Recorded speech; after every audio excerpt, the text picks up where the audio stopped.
say, by a global food conglomerate, only if that's your North Star. Proceed with caution. This book is meant to be a cautionary tale and a warning to all who think that because they have a fabulous cookie recipe or a new smoothie idea, they are going to make millions in a year or two. That fantasy is not only unrealistic, it is virtually impossible. Far too often we get caught up in the fever of a new idea and forget that we must stop and really look at what the future holds.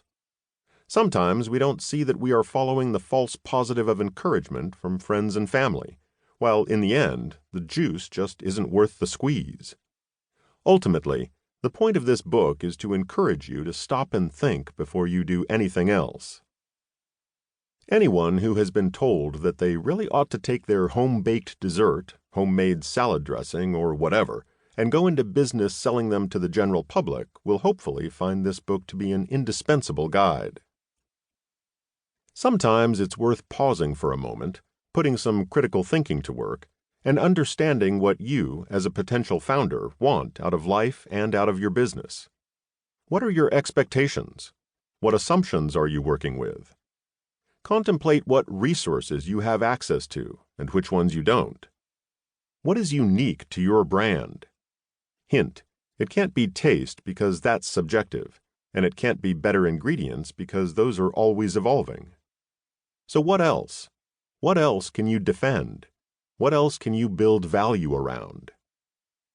Now, take a moment and ask yourself why you're moving forward with your idea. Not just because a friend told you it tasted good, and not just because you think it's a fun hobby. If you haven't ever articulated the reason, this book is for you. Just because you have a good brownie doesn't mean you have a good business.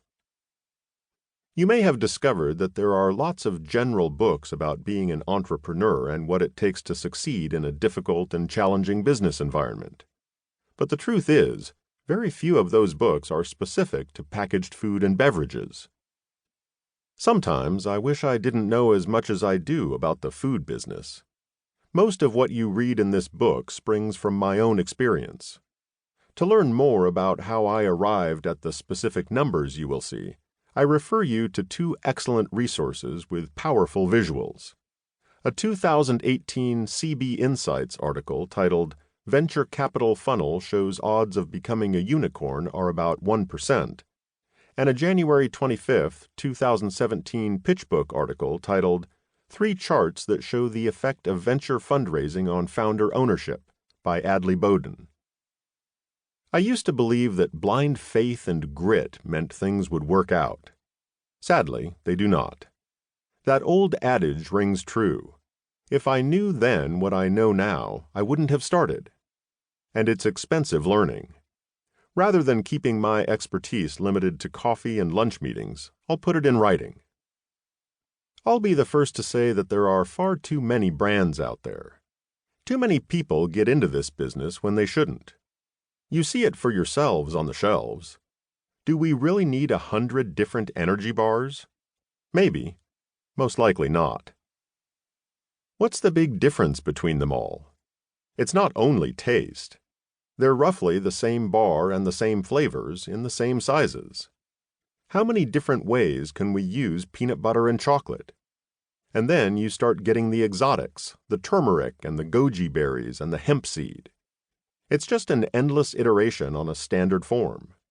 This is what's referred to as a cluttered or crowded category. I firmly believe our industry needs more category creators. You get Chobani bringing Greek yogurt into the yogurt aisle, and suddenly it's a differentiator. It stands out.